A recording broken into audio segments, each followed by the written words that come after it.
Broadcasting live. It's America's longest running talk show on computers. It's Computer America, bringing you the biggest names in technology with guest interviews, new products, and your emails. Listen live at computeramerica.com on any device around the world.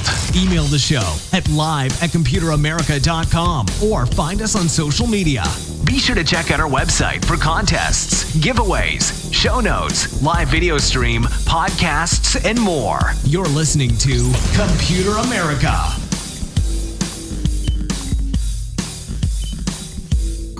Hello and welcome everyone into the Computer America Show. We are the nation's longest running, nationally syndicated radio talk show on computers and technology. Yeah, everyone, how you doing? Welcome into the program. I hope that you're doing well and you are ready for the program. Just make sure everything is all hooked up right. Everyone, hey, how you doing? So computeramerica.com, that's where you'll find everything, including past shows, future shows, all the shows, podcast directory, articles, reviews, topics, show notes, and again, that goes with the past shows, all links to everything that we talk about here on the program. You can find that right there. It's super simple, and we highly encourage you to do that. While you're there, follow through to the social media links, give us a follow, give us a like. That helps us out, and on top of that, it is the best way that's the best way to keep up with what we're doing here on the program. So everyone, how you doing? Welcome into the show. Let's go ahead and get started with computer and technology news. That'll be for the hour. And yeah, we have a great lineup of stories. So sit back, relax, and here we go.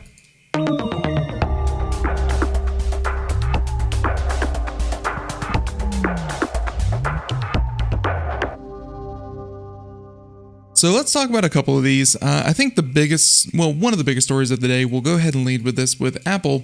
And yeah, this has to do with the recent court filing, or I should say legal battle between Apple and Epic. If you recall, Apple was pretty much exonerated of everything on the list except one thing, and that was letting third-party app developers and third-party companies, letting them put a follow-through link on their apps. So essentially, you could do payments outside the app. It's not like you could go to the App Store and then Netflix would say, okay, click this link and go to the payment page and pay us through any web browser, and then you'll be able to get access through the app. It's this legal, well, not really legal gray area, but kind of a gray area when it came to the App Store, where if you already had, again, it's just easiest with a Netflix subscription. If you already had a Netflix subscription, then you could download the app and use Netflix through the App Store.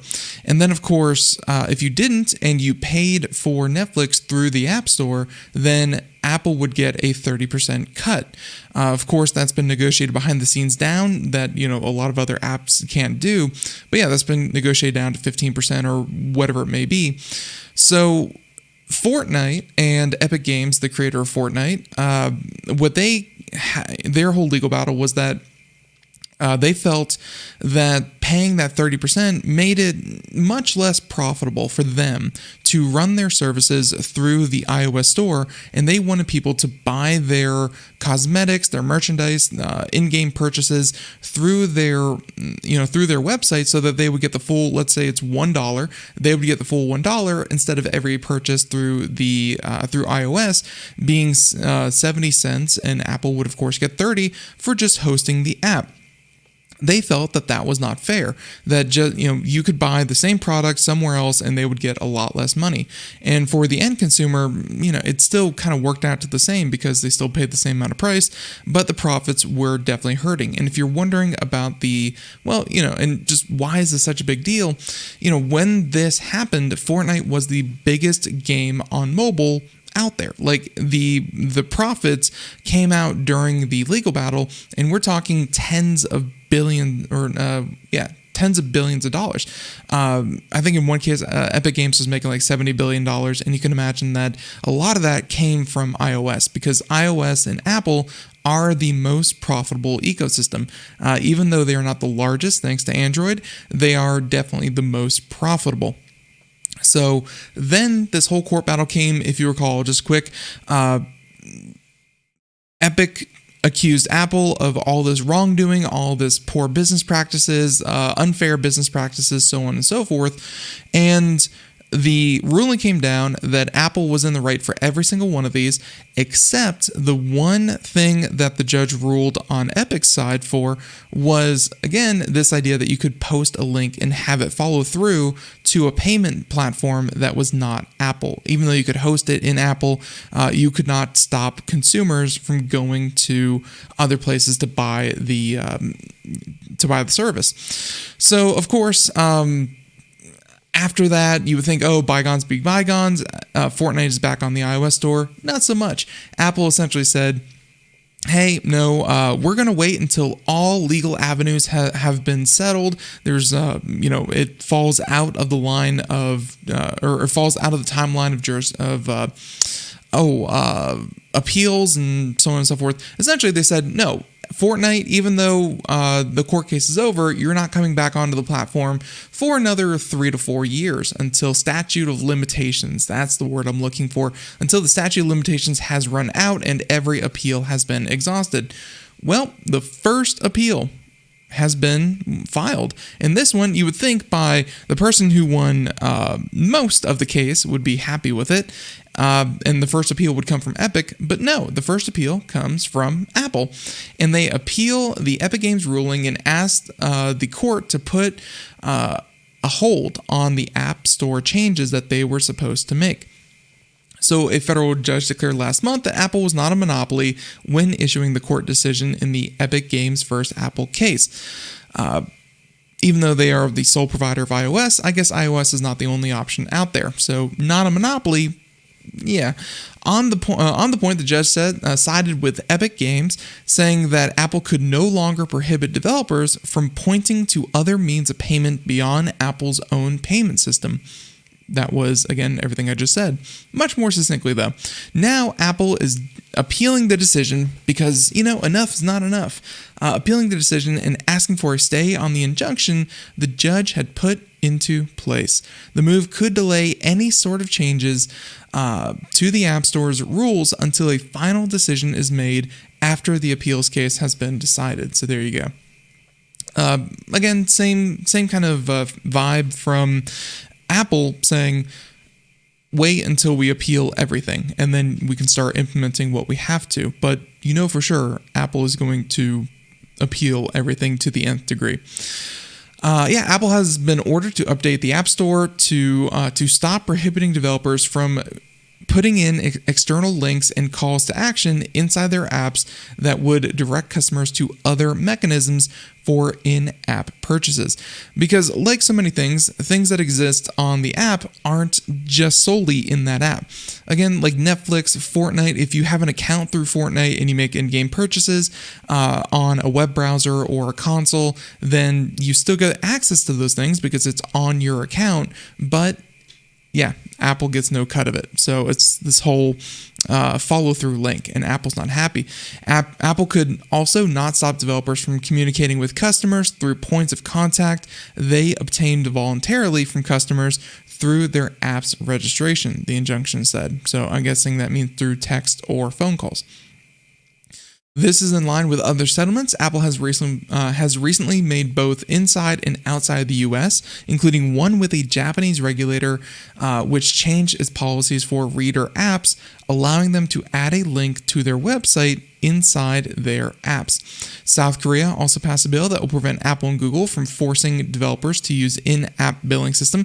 That one's a pretty big one, and if that that has much the same implication as what the court case in the United States had handed down. And in a recent class action settlement with developers in the US, Apple clarified that developers could use communications like emails to share information about alternative payment methods with their iOS customers. Pretty crazy that Apple could at one point say, oh no, we don't approve of you sending emails and directing your customers to pay for things that aren't iOS.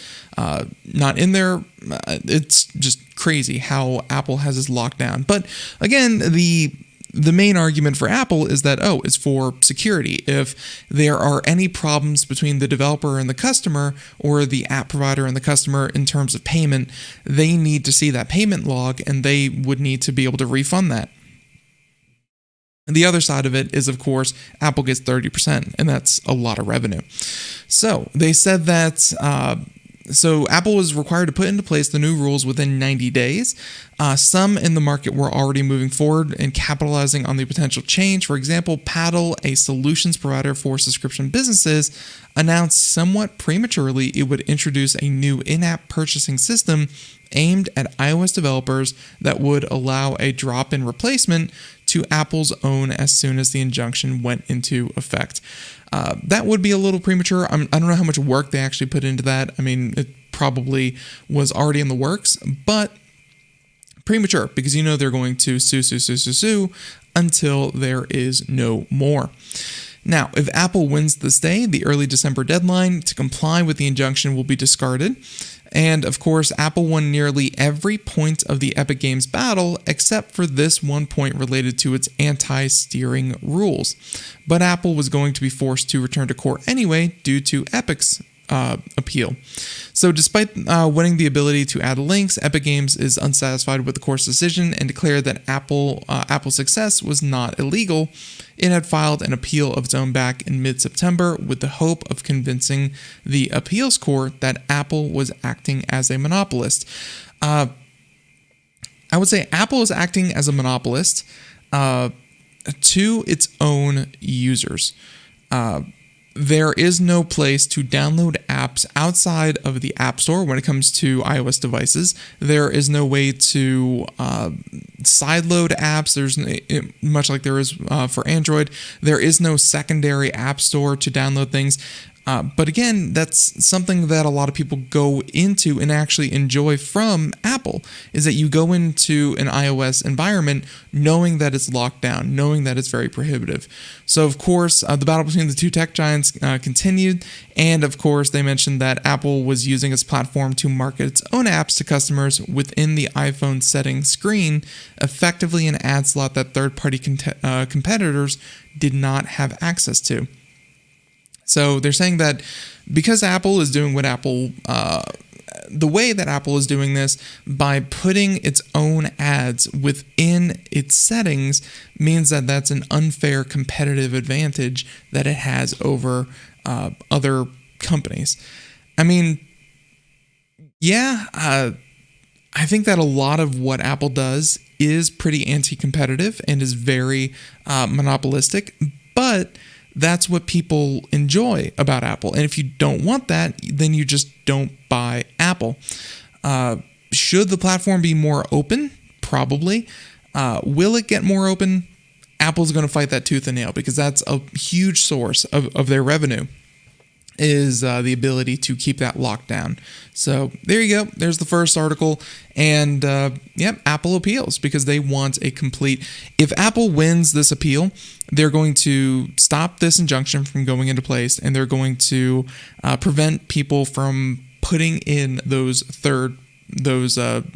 click-through links to payments outside the platform. Apple knows that the key to their business growth is going to be in keeping payments in the app. So we'll see what happens. We'll see how that works out. But yeah, let's see.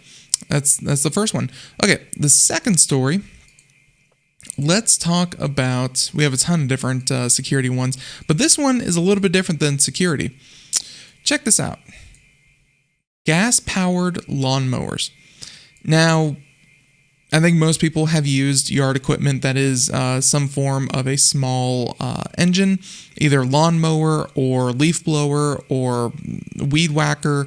It's been a thing for a while. But of course now lately, and I've really been enjoying them myself, battery-powered leaf blowers, weed whackers, lawnmowers, they're getting better. I wouldn't say affordable. Clearly the old tried and true is going to be much less expensive. But I do enjoy them, and they actually do have some power. They're not little toys like they used to be anymore. They mentioned that, but in California, they're taking it to the next step, which is gas-powered lawnmowers and leaf blowers to be banned under a new California law, where the law is targeting small engines. And this is something I didn't know about. We cover green technology here often on the show, and it may seem a little nitpicky because, think of all the emissions that happen every day from much larger corporations and business. And of course, you can do all kinds of whataboutisms, but check this one out.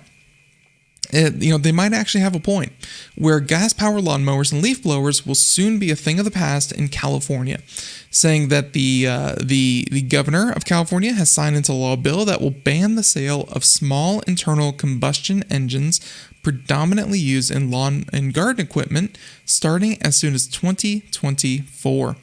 So they mentioned that they will offer rebates for consumers to purchase electric replacements, and it builds on previous rulemaking already underway in the state's air regulator, saying that the phase-out will begin January 1st, 2024, which comes later. So there you go. Currently, there are zero emission equivalents to all small off-road engine equipment regulated by the State Air Resource Board. The battery technology required for commercial-grade zero-emission equipment is available, and many users, both commercial and residential, have already begun to transition to zero-emission equipment. So the question is, is this going to matter? Is this a problem worth tackling? And obviously California believes it is, saying that California is littered with gas-powered lawn equipment and generators totaling more than 16.7 million statewide. So that's a lot of lawnmowers, 16 million of them. Saying that for comparison, there are about 35 million cars, trucks, and semis registered in the state. So about half, but of course, small form engine versus a full-blown car. Though the law doesn't mention go-karts and golf carts, those that make less than 25 horsepower are already regulated under the engine regime. More powerful engines are subject to large spark ignition regulation. Small engines were essentially unregulated before 1990, and of course in California in 1995 everywhere else, and the new limits have cut small engine pollution over the past 2 decades. But they mentioned that as recently as last year, small engines produced more carbon monoxide, I assume, NOx, and VOC pollution in California than passenger vehicles. I think that's the big thing to think about there, is that these lawn equipment, small engine stuff, emit more pollution than all passenger vehicles. So that would be cars, buses, trucks, all that kind of thing. Even under the recent EPA regulations, people operating lawn and garden equipment are exposed to certain pollutants at potentially harmful levels, saying that they mentioned carbon monoxide are the worst offenders, and even homeowners using the equipment for an hour or so would, under certain conditions, be exposed to pollution levels that exceed national air quality standards for a 24-hour period. So essentially, you are generating your own pollution, and then, of course, you are poisoning yourself as per California law. California law, I will admit, very, very stringent, very strict. So keep that in mind. They mentioned that California enacted stricter regulations for emissions back in 2003, and, of course, lawn and garden equipment found that 33 of them did not So they checked 60, 33 of them were not compliant. Over the years, small engine makers have been fined by CARB or reached settlements for not complying with state regulation. So essentially, they're tired of trying to get these small engines into compliance, and looks like they're just going to outright ban them for most scenarios that homeowners would have them for, and instead you would be forced to use battery.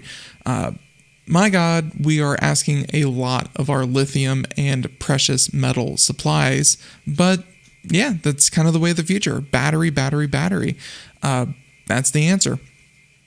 So there you go.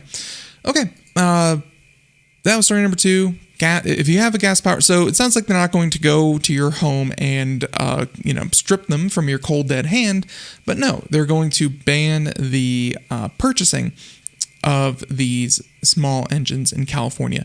And as much as you don't like it, if you don't like California for whatever reason, just know whatever happens in California is generally a trendsetter for what happens in many other states in the coming years. So just be ready for that. Okay, let's get a little update on China and their cryptocurrency. Their current feelings on cryptocurrency, because that has a huge impact on the multi-billion, if not trillion-dollar industry that is cryptocurrency. So check this one out. China limits investing in cryptocurrency mining in particular. And this is by John Fingus a couple of days ago, saying that this may have boosted demand.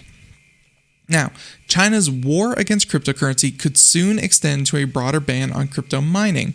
Reuters reports that the country has added crypto mining to a draft negative list that limits or outright bans investments in a given industry, whether by Chinese or foreigners. Would-be investors would need to get approvals, and those are unlikely given China's anti-crypto stance. So, if you haven't been following, China has already banned owning cryptocurrency, owning, using, and trading in. Even if you don't hold it and own it, even if you just use it, like kind of in any kind of transaction, that's already illegal in a lot of ways. Cryptocurrency is effectively banned in China, but I guess mining was to some extent still legal. They mentioned that Bitcoin.com notes that China's Development and Reform Commission is asking for public commentary on the list through October 14th. It's doubtful public input will change the approach to crypto mining, however. China has deemed crypto transactions illegal, claiming the digital currency sparked a rise in money laundering and other financial crimes. There you go. The country has been testing its own cryptocurrency, though, and some suspect that the country just wants more stable currency it can directly control, which is definitely the case. China has been trying to digitize its currency for a while for a lot of reasons. And the classic idea of cryptocurrency, which is a decentralized ledger, blockchain-based currency that is infallible, you can't edit it, you can't control it either, is very much not in the interest of China and its regime. They want a cryptocurrency that can be used anywhere, that is, very quick and speedy to use, and of course can be tracked, traced, and edited by the government. If they want to revoke someone's currency, either for infractions or just whatever they want to take your money away for, they want to be able to control the currency in all of its stages. They don't just want the endpoints controllable. So yeah, China's working on that. They mentioned that the move could further make cryptocurrency impractical in China. Just don't mourn for crypto as a whole. Of course, the price of Bitcoin has surged about 30% since China's September crackdown. And they mentioned that these bans may have given crypto a second wind where it otherwise would have poised to level off. It may just be a question about whether or not an official Chinese currency skews the market. Cryptocurrency is trying to understand that entire market is very confusing. it seems like very few people have a lot of influence and power over cryptocurrency. Whether or not a Chinese ban on it, and then of course an introduction of a Chinese cryptocurrency, seems doubtful that the two would even play nicely.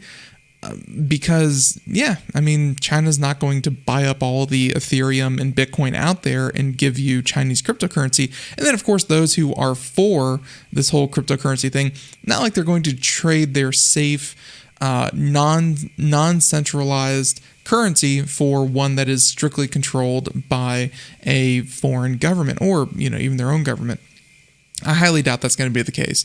But, yeah, we'll have to wait and see for sure. Okay, so there's that story. Story number 3. Story number 4. How about this? How about some good news? In that Sony and TSMC, which is like the Taiwanese semiconductor, whatever, makes chips. So if you haven't noticed, there's a chip shortage. And that takes the form of not being able to purchase cars, not being able to purchase consoles, not being able to purchase graphics cards. Chip shortages are affecting industries across the globe. And here's the problem. Last I heard, a lot of executives were saying this chip shortage was going to last at least until 2024. And as far as I know, that is still the prevailing wisdom, is that it's going to take years to get the global chip supply back to where it needs. And in case you were wondering, that has everything to do with COVID. COVID caused a lot of companies to cancel their orders. The chip manufacturers canceled producing all these chips. And now that everything's getting back up and running over the past couple of months, they just can't make up for back demand, and they can't make up for future demand. There are chip shortages for years to come. It's legitimately a very big problem. So there you go. It's so it's a huge problem, and at this point, it's not even a matter of which company is going to outproduce the other, that whole thing. No, it's any chips are valuable at this point, and we just need to make up the backlog. So this by John Fingus, once again, Engadget, saying that global chip shortages may soon create some unexpected allies in Japan, saying that Sony and TSMC are considering the joint creation of a semiconductor factory in Japan's western prefecture. TSMC would have a majority control, according to the insiders, but the plant would operate on Sony land near the company's image sensor factory. The Japanese government would reportedly cover up to half of the $7 billion investment. Which, looking at the way that the future's going, everything needs chips. Cars, computers, phones, appliances, toys, everything needs chips. So any kind of investment in this today will undoubtedly see dividends for many, many years to come. Saying that the plant would provide chips for cameras, cars, and other purposes. Accordingly, car parts giant Denso is supposedly interested in the project. If the project moves forward, the factory would be up and running as soon as 2024. Sony and TSMC have declined to comment, although TSMC previously said it was actively reviewing plans for an effort like this.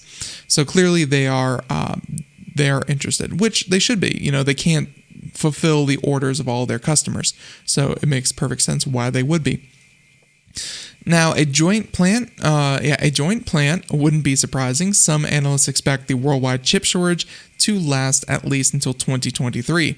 And of course, that's assuming demand doesn't grow quicker than predicted, which, it's going to grow quicker than predicted. That's for sure.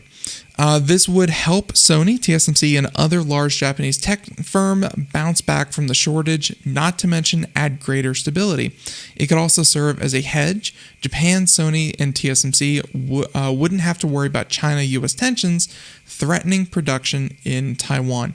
And that's a huge part of it, is that the current supply chains, and this is something that the US, Europe, Japan, obviously, South Korea, a lot of these tech giants, tech-focused countries, Germany included, are looking at ways to bring the supply chain, or at least create new supply chains outside of Southeast Asia. It's a big problem, and they're working heavily on it. So don't be surprised in the next decade if you see a lot of that tech-centric production move away from Southeast Asia, either for political reasons or just for variety's sake. Because if you don't have that variety, then you run into a situation like this where one part of the world closed down and it affected the supply chain for years and years to come. Need to diversify. There's the word. Okay, so there you go. There's that story. Let's see. Is there one that kind of segues from that? Not really. So we're just going to go ahead and jump on over to another update to a story that we've been following, and this has to do with teens and Instagram. For those who don't know, it's this problem where teens are being negatively affected by social media, in particular Instagram, and girls even more so, where they report through Facebook's own research. Female teens report that they have lower self-esteem, lower mood, signs of depression. Just overall, it is a bad experience for a large part of the teen population. So Facebook is trying to mend the reputation after the whistleblower and the testimony, and that includes promises of features lessening the potential harm for teens. So here are some measures that Facebook is going to knee-jerk put in place. They're saying that CNN and Reuters report that Facebook Global Affairs VP Nick Clegg promised Instagram would introduce a take a break feature that encourages teens to simply stop using the social network for a while. Clegg didn't say when it would be ready, but this was clearly meant to reduce the addiction and other unhealthy behavior. Saying that the social media exec said Facebook would nudge is in quotes by the way, nudge teens away from material in its apps that may not be conducive to their well-being. He didn't provide specifics for the approach. He did, however, suggest that Facebook's algorithms should be held to account, including by regulation if needed, to be sure real-world results matched intentions. So here's the thing. When it comes to Facebook saying that we need regulation. The government needs to step in and tell us what's right, what's wrong. We'll change our algorithm, we'll change our practices to fit any kind of regulation that the government wants to provide. We need guidance. We need to be told what is right and what is wrong. The problem with all of that, though, is that time and time again, Facebook is at the head of these negotiations. Facebook tells the government what's acceptable and what isn't, and then the government has to go, well, we think this would be good for people. Does that work with you? Does that work with you, Facebook? And Facebook goes, no, that doesn't work. That would hurt our profits too much, and we're not about that. So, back to the drawing board. And so they're in one moment decrying, we want regulation, and then in the next they are at the table saying, oh no, that won't work. So they mentioned that the new methods might address some of Hagen's concerns, and that was, again, the whistleblower that testified in front of Congress last week. She claimed Facebook was aware its algorithms were destructive, leading children to harmful material, and removing only a fraction of hate speech. Hagen also felt Congress should reform the Section 230 to increase Facebook's liability for algorithm-chosen content, and that Facebook should add friction to reduce add friction, which is not something you often hear about Facebook. They want you to just flow from one post to another, to another, to another. So they want to add friction to reduce the virality of content and force users to think about posts rather than share them reflexively. So, of course, to add friction, that would mean instead of just follow, share, one button, forget about it, you're done, they want to add a bit of friction there saying, click the share button and then maybe write something about it, or give a second confirmation that you really want to share this. It may have some potentially harmful information.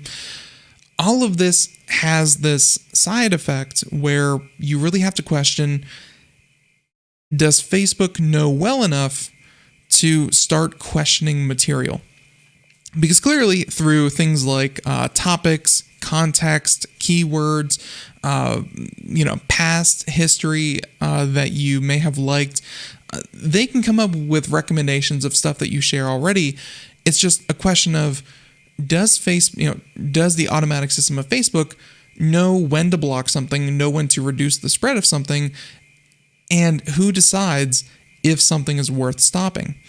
Because that gets into censorship and this idea that Facebook then starts to decide what is being shared on Facebook. And again, with 2 billion daily active users, that's a big deal, deciding what 2 billion people get to see. Section 230 has done so much to help the growth of social media and the internet in general, increasing their liability through Section 230 would make them, I think, a little bit more hesitant to just kind of do whatever they want. But having Facebook take a bigger role in deciding what is acceptable may also be another bad slope. So that's one to consider. Saying that they mentioned that at the same time, this might not satisfy Hagen and fellow critics. Breaks and nudges may reduce exposure to harmful content, but that won't remove the content in question. Clegg's comments also reflect a familiar strategy at Facebook. It likes to invite regulation, but only the regulation it's comfortable with, as I mentioned before. And they actually provide a link there. While the proposed changes could help, politicians may demand more, in part to prevent Facebook from dictating its own regulation. Which, I've said it before, I'll say it again.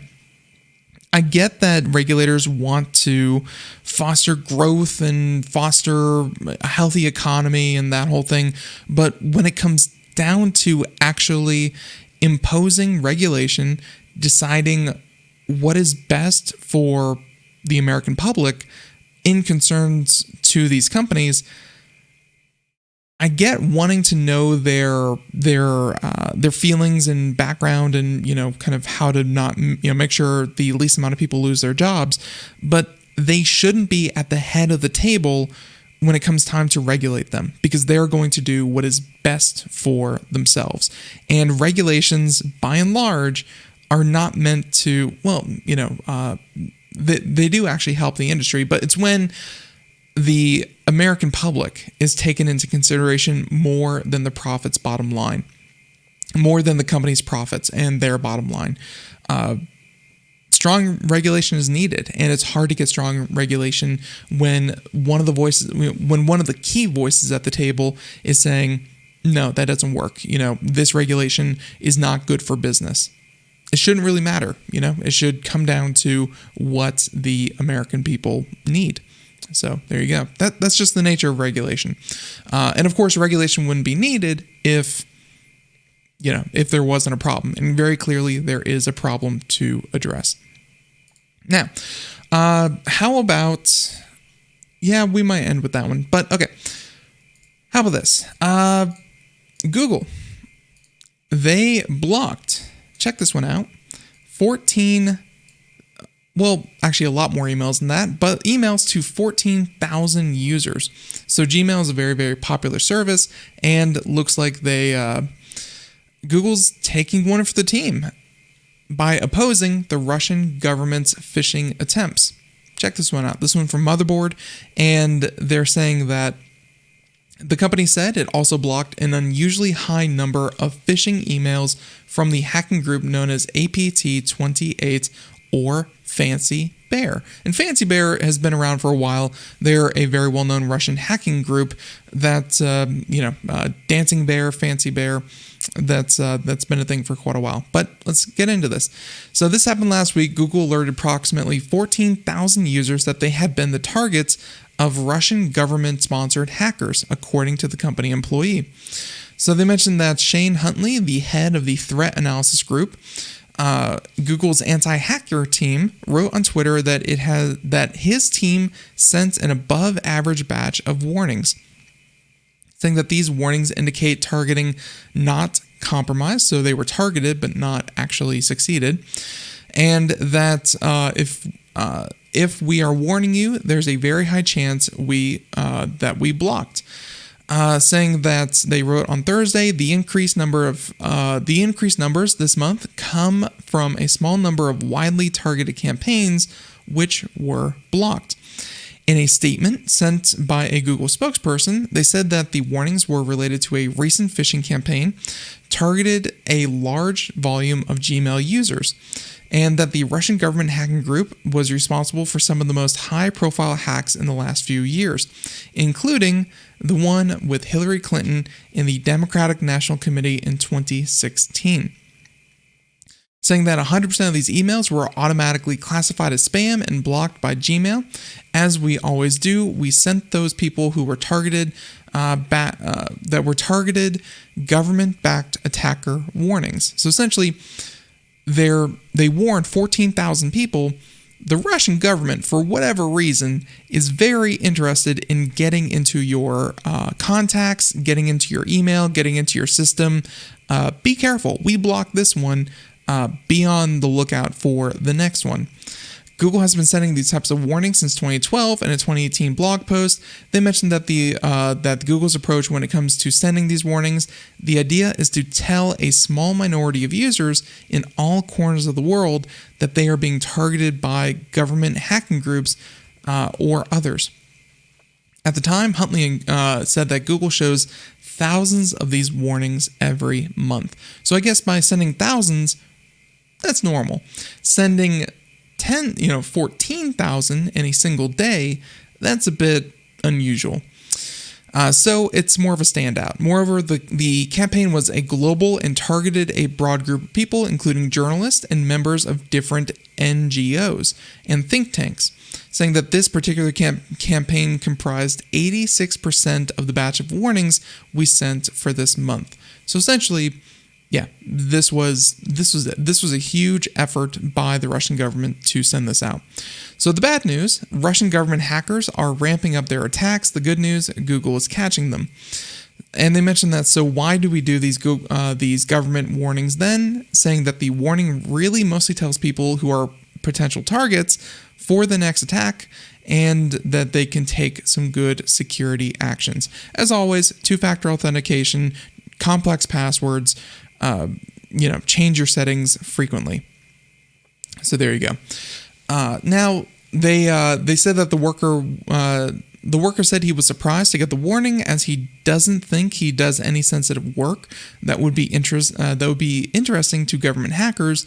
It's worth noting that these workers may not have been targeted in one of the campaigns, but some other government hacking group, since Google said not all notifications were related to APT-28. So this worker also said, who is remaining anonymous, said that I'm a nobody, definitely no fan of Putin's Russia, but I can't imagine it'd be worth targeting a small fry like me. So yeah, they're, that's always Russia's thing. They're looking for the most disruption for their buck. They're causing chaos wherever they can, and they know that through cyber attacks or cyber targeting, it's very cheap and very cost effective, even if you get a bunch of people to who are nobody. Okay, how about this? So this is actually a little follow-up. This is from the BBC, and it's a follow-up to the exact same story, but Google, just a couple of hours ago, stepped up their commitment just a little bit, saying that Google gives security keys to 10,000 high-risk users. check this out. Saying that Google is giving free physical USB security keys to 10,000 users at high risk of being hacked, such as politicians and human rights activists. Clearly, this is good for Google because, first of all, advertising, we're talking about it, so works there.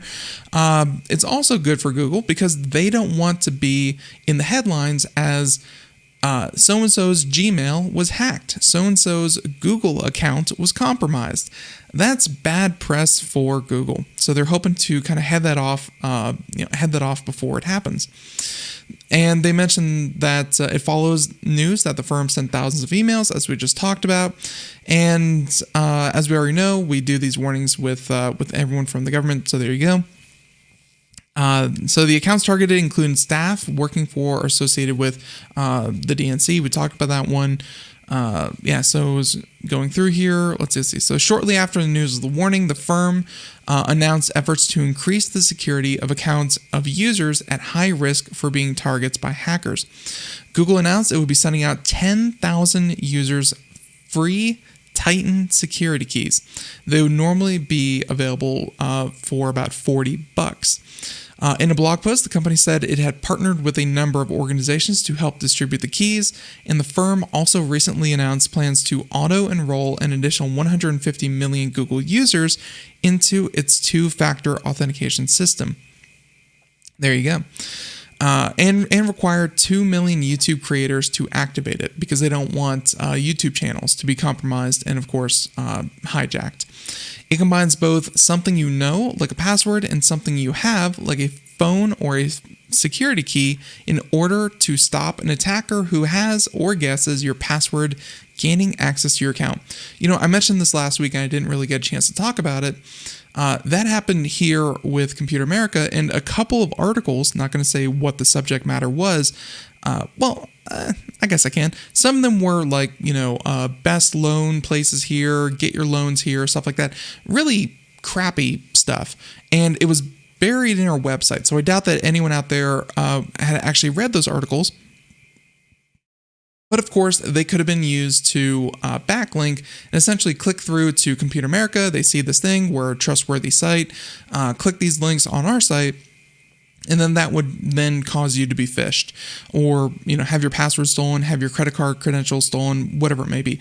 It was bad stuff, and we shouldn't have that on our sites. I went through and deleted multiple users who were no longer working with Computer America and had to delete multiple articles from being on the site. And again, I just found out about those like a week after they were posted. I was not very keen on keeping old users deleted, making sure that no one was accessing this stuff how they were. Nowadays, we have slimmed down the number of users to the number of people who work there, and we have required two-factor authentication. So yeah, that's super important. And then of course, we updated our backups. We have geofencing, security fencing. So, we can see right now that there are a number of login attempts from places like Poland and Austria and Russia, places that we just don't have people working for us from there. It took an eye-opening event like that. Even though I preach it every day on the show, be secure, be safe, protect your stuff.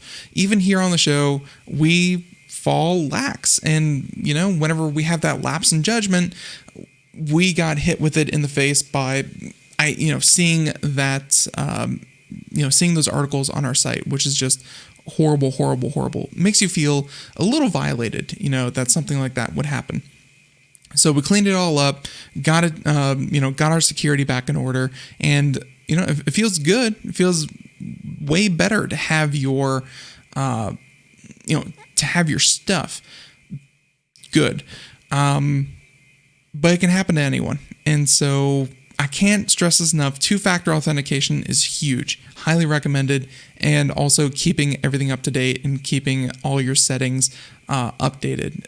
If there's any kind of security update for any of your devices, any of your accounts, do it. It's super important.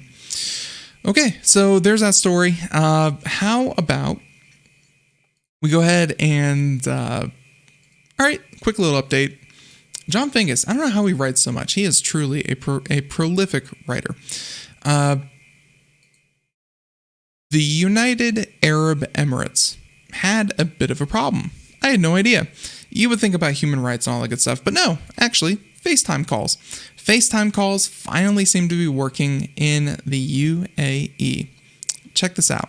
So FaceTime hasn't been available in the United Arab Emirates since Apple launched the technology back in 2010. But the policy may have eased, saying that the AP reports FaceTime calls were suddenly working in the UAE as of October 10th, so just yesterday, letting those with the app make high-quality video calls and voice calls. The feature worked when speaking to people both inside and outside the country, saying that it's not saying that it's not certain if this is a permanent change or an intentional change.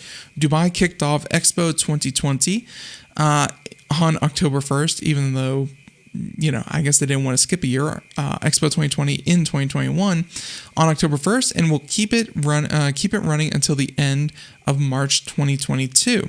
A gesture like this could encourage visitors who want to keep in touch and show what they've seen. The UAE's Telecommunication and Digital Government Regulatory Authority has so far been silent about the apparent change, and restrictions appear to be largely intact for rival services like Skype and WhatsApp. There you go.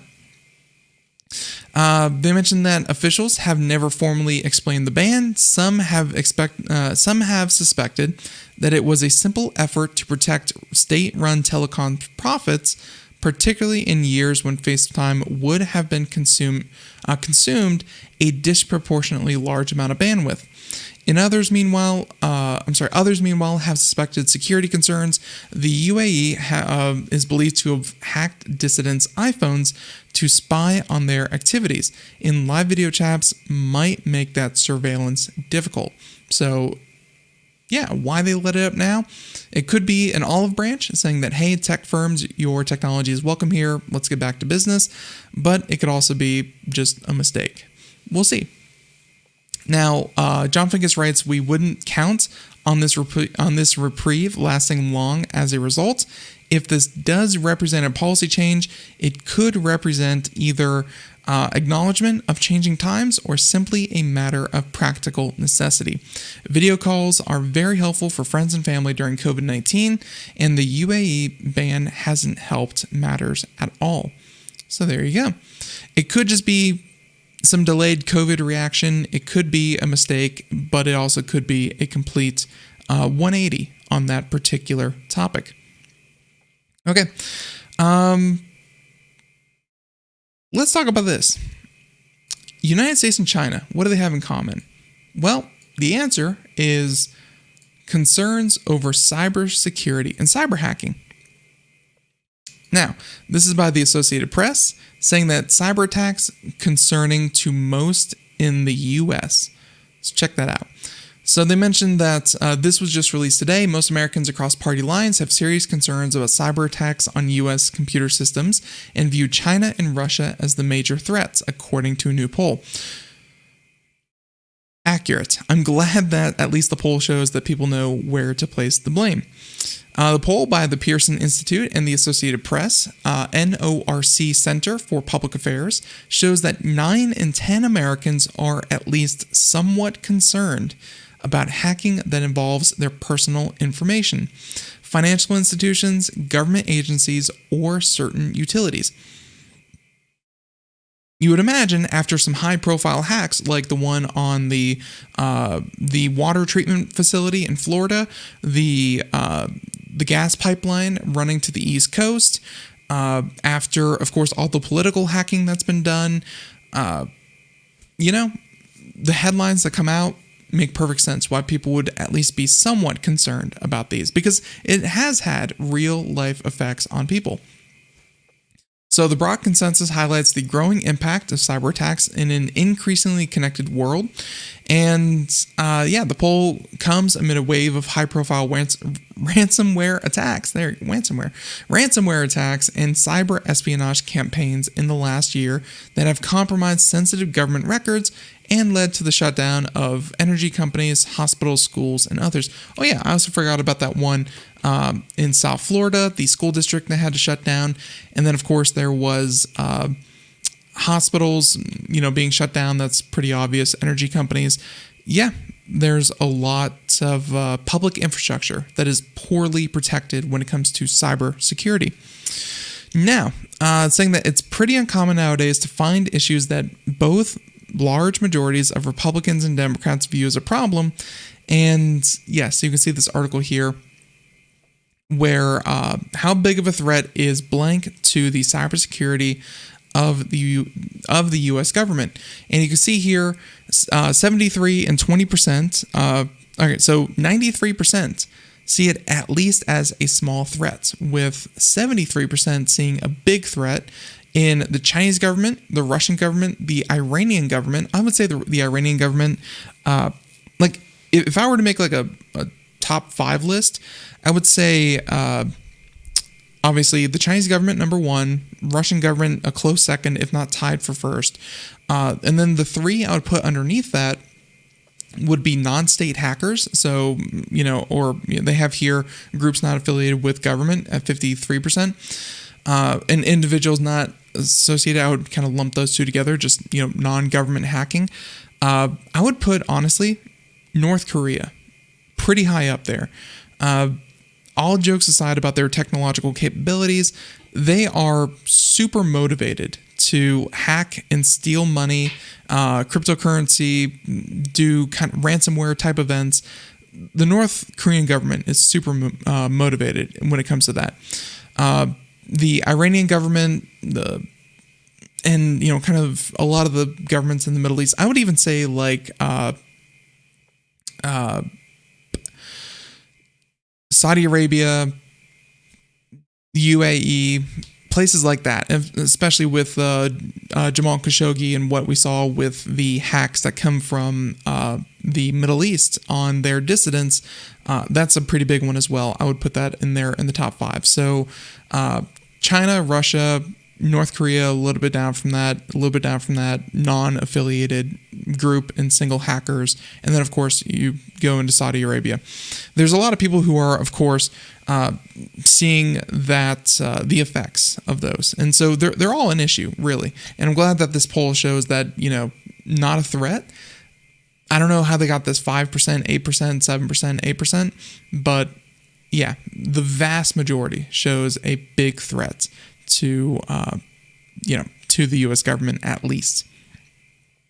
So they mentioned that the explosion in the last year of ransomware, in which cyber criminals extract an organization's information and then keep it behind lock and key, has become ever present. Victims of ransomware attacks have ranged from key U.S. agencies to Fortune 500 companies, and they mentioned that some of them are affected worldwide, and you can look at Kaseya, for instance, which actually one organization was hacked, which then led to 1,700 organizations being affected by that one organization. It's pretty big. So, of course, the criminal syndicates that dominate the ransomware business are mostly Russian-speaking and operate with near impunity out of Russia or countries allied with Russia. Always a fun fact to point out that it's a lot of the ransomware that's out there, there's a little tick box in these apps that essentially goes, is the default language of this software, is the default language of this operating system Russian? And if it's Russian, they don't lock it down with ransomware because they don't want to run afoul. Like they're, as long as they don't get on the bad side of the Russian government and the Russian authorities, they can do whatever they want outside the country. And so if it's not Russian, then they implement the ransomware, lock it down, and ask for a ransom. But if it is set to Russian, then it goes dormant and it doesn't do anything. Big problem with Russia. They said that the U.S. government has also blamed Russian spies for a major breach of U.S. government agencies known as the SolarWinds hack, and that was once again due to weak passwords and misconfigured servers, as always. China has also been active. In July, the Biden administration formally blamed China for a massive hack of Microsoft Exchange email server software and asserted that criminal hackers associated with the Chinese government have carried out ransomware attacks and other illicit cyber operations. So there you go. Both China and Russia have denied any wrongdoing because even though we catch them operating during prime Russian times, like seriously, this is like a 9-to-5 job for Russian hackers. Even though we have caught them coming from Russian and Chinese IPs, we have traced them down. We have verifiable proof that this is from these organizations. They still deny. Nope, didn't do it. So they said that, that's pretty much it. Big problem here for the United States in the forms of China and Russia, but at least the American public is very knowledgeable in the fact that this is a problem affecting everyone. So everyone, the music means that we are done for the day. I want to thank you so much for tuning into the show. We hope that you learned something, you enjoyed yourself, and hey, we'll be back tomorrow. I want to get this segment recorded and done where we talk about online gambling and the legality of it, the grayness of it, how all the moving parts of it are legal, but then of course the implementation is illegal and of course has been cracked down upon in the United States. So online gambling, it's not really going to be a how-to, it's going to be more like the state of. But everyone, tune in tomorrow for that segment. Have a great day. Thank you so much. And until next time, thank you for tuning into Computer America. Have a great day. Bye-bye, everyone.